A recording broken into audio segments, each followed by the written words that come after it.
Voilà, la grève des enseignants dans les secteurs de l'éducation nationale, la République démocratique du Congo. Nous allons essayer d'analyser cette thématique avec un enseignant du Congo central, plus précisément des Boma. Monsieur Paul Maurice, bienvenue. Merci, mon pasteur.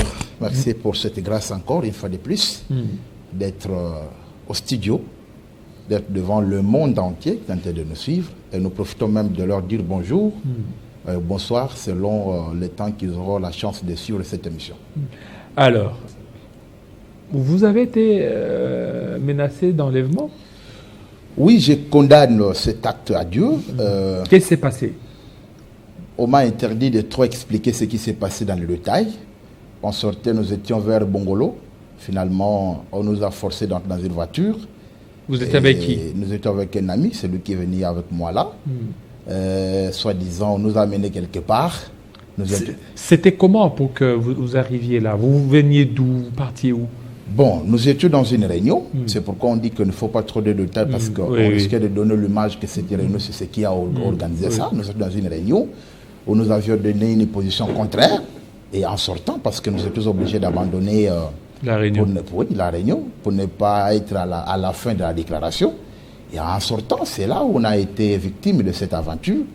Et on nous a amenés, on nous a forcés, et on nous a amenés dans un local où nous étions interviewés. Et je voudrais préciser ici que nous ne sommes pas des opposants contre le régime en place. Nous sommes que des syndicalistes. Si les gens veulent savoir le combat politique mené, nous sommes des victimes. Parce que nous étions en train de soutenir l'opposition à l'époque, aujourd'hui au pouvoir. Et donc, on nous a interviewés, on m'a forcé de donner le numéro des opposants pour dire que quand on revendique comme ça, les gens confondent que nous sommes en train de faire l'opposition contre le régime. Voilà ce qu'a été cette aventure. Et après des interventions, on nous a libérés, mais avec condition qu'on ne puisse plus continuer à revendiquer et à parler. Si vous ne parlez pas, comment le chef saura qu'il y a un problème qu'il faut résoudre? Parce que le syndicaliste aujourd'hui, il y en a plusieurs catégories. Il y a des syndicalistes qui sont recrutés pour chanter. Mais il y a des syndicalistes qui reflètent la vraie réalité des problèmes ou de la situation. Et maintenant, si vous voulez qu'on ne puisse pas parler, nous ne serons pas entrer dans les salons du chef de l'État, par exemple, mais à travers le média, à travers la télé ou la radio, le chef saura qu'il y a un problème sérieux. Comme aujourd'hui, il y a un problème très sérieux dans l'éducation, dans le secteur, dans les sous-secteurs. Nous étions à Bibois. Moi, personnellement, comme on a toujours l'habitude de m'inviter, je suis allé à Bibois pour être témoin. De quoi s'ajoute-t-il chaque fois quand il y a des assises? Pareil. Nous sommes arrivés, je pense que j'étais le premier ou l'unique syndicaliste à avoir dit réellement qu'il y a eu des mécontentements, et il y a eu un climat de méfiance, et il y a eu division entre syndicalistes. Autour de quoi? Parce qu'il n'y a pas eu un accord dans le vrai sens du terme. Et nous avions crié, nous avions alerté que cette situation risque de déranger, de compromettre l'année, la rentrée scolaire. Mais on n'était pas écouté. Parce que si on était écouté, on n'allait pas arriver là où nous sommes maintenant. La situation de Bibois, les gens sont allés avec un cahier de charges qui n'était pas discuté dans le fond. Les gens sont allés, les syndicalistes sont allés, certains sont allés avec une proposition de $500. Mais nous avions dit que tout enseignant est conscient de la situation qui traverse notre pays. Les $500 pourraient être un moyen de pression pour augmenter les salaires de l'enseignant. Nous avions dit que ce n'était pas l'évangile. Nous avions dit que la première condition, c'est la suppression des zones salariales. Deuxième condition, paiement de NINP. Et la suite. Mais ces histoires n'étaient pas discutées. On nous est arrivé avec un montant de 100 000. 100 000 par personne. De 100 000 francs qu'on devait payer. Comme ajout. Comme ajout. on leur avait dit, c'est vrai que c'est ça que l'État a proposé, mais on ne peut pas ajouter sans corriger les erreurs. Et donc, il faut commencer d'abord par corriger les erreurs qui ont été comprises qu'effectivement ce sont des erreurs. Voilà le résultat de Bibois. Le résultat de Bibois aujourd'hui, c'est la grève sèche dans les écoles. Et je te sidérais, bon, pas seulement moi, mais tous les enseignants, le haut responsable du secteur ou sous-secteur passer dans le média pour dire qu'il n'y a pas grève. Ce sont des zones de résistance. Mais mon pasteur, mon journaliste, l'homme qui accorde l'importance aux enseignants. Mais vous savez qu'une seule école qui n'enseigne pas, une journée seulement, c'est un problème sérieux. Mais je voudrais vous donner une situation exacte. Il y a grève sèche au Congo central. La ville de Boma, là où je vis, je salue tous les enseignants qui me suivent parce qu'ils sont alertés. Depuis la rentrée, il n'y a aucune école qui fonctionne. À Boma. À Boma, pas seulement à Boma, au Congo central. Même au niveau de Matadi. Mais même à Matadi. Mais en fait, on vous accuse aussi de ne vouloir pas négocier avec le gouvernement. C'est que vous êtes trop tranchant dans vos prises de décision, surtout les syndicalistes là de Boma. On dit qu'au lieu d'être beaucoup plus conciliant, vous ne l'êtes pas. C'est pourquoi on allait peut-être tenter à me tuer. Mais qu'est-ce que vous appelez par un homme radical? Mais lorsque vous n'êtes pas en train d'aborder le fond, vous refusez même ce qui constitue la charpente de la revendication. Comment voulez-vous négocier avec des gens pareils? Ici, assis maintenant, je me comporte en une piste de solution. C'est-à-dire, quand nous sommes rentrés dans nos bases respectives, nous avons fait la restitution fidèle et la base s'est prononcée à une grève sèche. Mais je ne voudrais pas vous rappeler parce que vous maîtrisez bien les enjeux et combien de fois je suis passé par ici. La grève sèche, c'est une expression de mécontentement par rapport à la gestion d'une crise qui dure de longtemps. Cette situation commence depuis 2019. La ville de Boma, pas seulement la ville de Boma, presque la situation dans les sous-secteurs était chaotique depuis 2019 où il y a eu naissance de zones salariales. Nous avions dit que c'était une erreur qu'il fallait corriger avant. Il y a eu des marches qui ont été organisées. Il y a eu des mémos qui ont été déposés. Il y a eu des rencontres. Moi-même qui vous parle, j'ai commencé par la province. Le gouverneur sortant, je l'ai rencontré. Le député sortant, le mandat passé, nous étions avec eux. Nous sommes arrivés à Matadi, à Kinshasa. Moi-même qui vous parle, mon pasteur, que les autorités m'écoutent. Nous étions, moi, j'étais devant la ministre, d'abord la vice-ministre de l'éducation sortante, Aminata Massia. J'étais avec le conseil du chef de l'État en charge de l'éducation. Nous étions avec le ministre du budget. Nous étions avec le directeur national des CECOPE. Nous étions avec Tony Mwaba, le ministre sortant. Il y a eu des assurances qui ont été données. Mais comment voulez-vous dire que nous sommes radicaux ou radicalistes? Les enseignants sont fatigués de promesses. Les enseignants pensent qu'aujourd'hui, je voudrais seulement dire aux autorités qu'il n'y a plus une déclaration syndicale qui tient debout aujourd'hui. Parce qu'on a déjà fait ça. L'intersyndical a levé la grève, mais la base a refusé.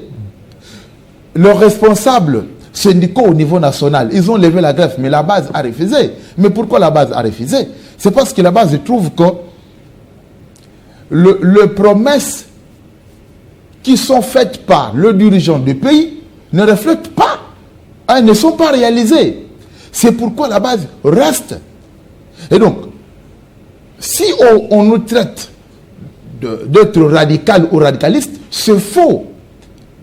Quand je dis que je me comporte en piste de solution, Après la grève sèche, on a observé la bonne foi du gouvernement. Malheureusement, le gouvernement est resté silencieux. La situation est restée statu quo.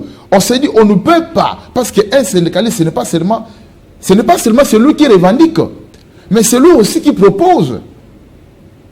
J'ai initié, moi qui vous parle, une rencontre, une audience avec le gouverneur Bilolo, grâce, que nous saluons en passant. Nous avions appelé un député provincial, honorable Omega Mbadou, que nous saluons en passant. Peut-être que le seul qui a les yeux et les oreilles pour entendre le pleur des enseignants. Il a pris rendez-vous avec le gouverneur.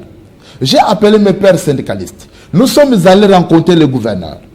D'abord, en apparité, nous avons fait voir au gouverneur de la province que la situation, ça n'y va pas parce que les enfants sont dans leur maison et qu'il faut un lobbying au niveau national. Comment vous allez dire qu'on est radicaliste? Et après, le gouverneur a compris, il a organisé des assises provinciales où il a appelé tous les syndicalistes provinciaux. Nous y étions là. Peut-être que je vais faire un excès. Je suis, moi, Maurice, la dernière personne qui a fait une proposition qui a convaincu tout le monde. Et c'était quoi? Il y avait deux approches. La première, c'est venir à Kinshasa. Et d'ailleurs, pour ne pas trop être théorique, je voudrais vous montrer, voici par exemple l'accusé de réception de la province. Voilà, c'est ça. Ça, c'est la province. C'est Maurice qui a écrit, qui a signé. Ça, c'est la province qui a signé. Qui dit, oui, nous avons compris qu'il y a un problème, nous allons vous accompagner à Kinshasa. Venir à Kinshasa faire quoi? Faire voir aux autorités que le chèque de dialogue de Bibois provoque une grève sèche à travers la République. Et que nous ne pouvons pas rester en tant que Sénégalais sans vous proposer des pistes de solutions. Malheureusement, j'apprends que cette délégation est venue à Kinshasa, on a écarté le nom de Maurice. C'est pas grave. Nous sommes arrivés, moi je suis arrivé, j'ai bénéficié toujours de l'accompagnement de l'Assemblée provinciale du Congo central. Là, je salue le président Papi Mantezolo. Oui, c'est Papi. C'est lui qui vient de m'emmener chez le président du Sénat, Sama Lokonde. J'étais avec le président du Sénat, je crois que c'était le samedi. Avec tout son bureau dans la délégation, nous avons fait voir. Voici les causes qui font peur dire la grève à travers la République. Voici le premier problème, ou la première cause. C'est d'abord les zones salariales. Parce que la RDC est divisée en intérieur. Les enseignants sont divisés. L'enseignant de Boma qui gagne 240 000 francs, nous apprenons qu'il y aura un ajout de 50 000, d'ailleurs on va y arriver. Et l'enseignant de ville, le chef-lieu, n'est pas le même langage. Et l'enseignant de Kinshasa. Et donc, avant qu'on parle d'un ajout, il faut d'abord commencer par corriger d'abord cette erreur des zones salariales. Deuxième chose, payer les NI et le NP. Parce que vous ne pouvez pas ajouter pour ne rien donner à celui qui n'a rien. Celui qui n'a rien a besoin d'abord d'avoir quelque chose avant qu'on ajoute, parce qu'on doit ajouter ensemble. On ne peut pas ajouter sans d'abord donner aux NI et NP qui vivent sans espoir, qui supportent le coût de la gratuité. Et nous avions dit qu'il y a une autre catégorie, des enseignants désactivés. C'est-à-dire, moi qui vous parle, en dehors des intimidations d'enlèvement, il y a aussi d'autres intimidations de désactivation. Il y a des enseignants qu'on a désactivés. Et donc, vous prenez les enseignants victimes des zones salariales, le NUNP, les enseignants désactivés, ils ont formé un bloc, un front. Voilà pourquoi il y a persistance de la grève. Et donc, à Kinshasa, vous pouvez recevoir un syndicaliste qui vient vous tromper qu'on va lever la grève et ça ne sera pas possible. Mais parmi vos revendications, il y a ce problème d'argent, ce problème des payes des enseignants. Et le gouvernement a pris la décision de pouvoir s'en acquitter. Effectivement, nous saluons cette décision, mais nous voulons que la décision soit encadrée par les syndicalistes que nous sommes, de véritables... Qu'est-ce que vous appelez par encadrer? C'est-à-dire, cette décision d'ajouter, elle est bonne, mais commencez d'abord par corriger les erreurs, parce que ce sont des erreurs qui ont conduit à la grève sèche. En dehors de l'augmentation des salaires, que les gens ont estimé à $500. Donc là où nous sommes, si une autorité peut tomber sur cette mission, une seule communication que les enseignants attendent, c'est la communication du chef de l'État. Parce que les enseignants trouvent que c'est la parole du chef, la parole d'honneur, qui sera comme garantie. Et la garantie, c'est quoi? Par exemple, les enseignants de Boma, c'est la reconnaissance de Boma comme ville. C'est-à-dire que ces enseignants soient payés comme des enseignants de la ville, non comme des enseignants de la brousse. Et pour y arriver, il faut généraliser la situation à travers la République. C'est-à-dire, vous prenez d'abord le manque à gagner occasionné par les zones salariales. Vous payez d'abord cet argent, vous payez le NUI et le NUP, vous réactivez le désactivé parce qu'ils ont revendiqué leurs droits. À ce moment-là, on va sentir l'ajout du gouvernement. C'est prétendu ajout. Même si cet ajout de 100 000 n'était pas discuté, dans le vrai sens du terme, à Bibois. Mais si le gouvernement dit que nous avons que 100 000, on verra. Mais corrigez d'abord les erreurs. Comment vous voulez ajouter 100 000 où il y a des erreurs? Parce que si vous ajoutez 100 000, les enseignants de villes qui sont appelés des enseignants de la brousse, l'erreur va demeurer. Combien de fois on doit proposer des histoires au gouvernement et aux décideurs? Alors maintenant, vous êtes enseignant. Vous ne tenez pas compte de ce retard. Ça fait pratiquement... nous allons vers 45 jours. Oui, c'est déjà 45, voilà, 43 jours. Voilà, 43. Demain, après-demain, ce sera 45 jours. Oui. Comment vous comptez maintenant récupérer ce retard? En tant que technocrate, ce qui est vrai, si aujourd'hui les chefs s'est prononcé et que la grève levait, certainement, sur le plan technique, on va réaménager le calendrier, ça c'est clair. C'est clair, et l'enseignant va se mettre au travail. L'enseignant a le souci de rentrer, aller enseigner. N'oubliez pas que l'enseignant est également parent. Les gens disent, voyez les enfants, mais voyez aussi l'enfant de l'enseignant. L'enfant de l'enseignant, son papa qui a 240 000 francs, qui doit aussi préparer la rentrée de son enfant. 240 000. Mais comment il va le faire? Et donc, je voudrais prodiguer un conseil de sage à l'endroit des décideurs, surtout les gens qui intimident les enseignants. Intimider l'enseignant, oui. Forcer l'enseignant, oui. Mais n'oubliez pas que l'enseignant, il sera le seul maître dans sa salle de classe. Il risque de faire une grève sèche dans la salle de classe et la grève la plus dangereuse. Et donc, aujourd'hui, je pense, après avoir rencontré le président du Sénat, nous avons eu l'honneur d'aller à la primature. Voici l'accusé de réception de la primature. Ça, c'est la primature. Nous avons déposé le principal revendication dont les enseignants attendent une annonce imminente de la part de décideurs comme garantie, parce que l'enseignant aujourd'hui exige une garantie et l'assurance avant de reprendre les cours, avant de reprendre le chemin de l'école. Et c'est quoi?